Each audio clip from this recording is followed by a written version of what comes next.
tikus ya,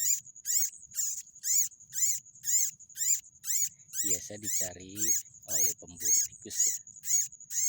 Anak-anak tikus itu dicari, laku ya, dijual untuk pakan ternak lainnya.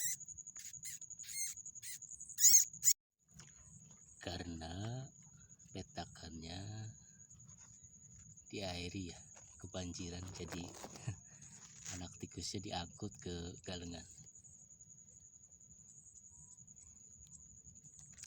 Tikus juga memiliki rasa kasih sayang ya kepada anak-anaknya, diselamatkan anaknya. Takut kebanjiran, ditaruh di pematang sawah.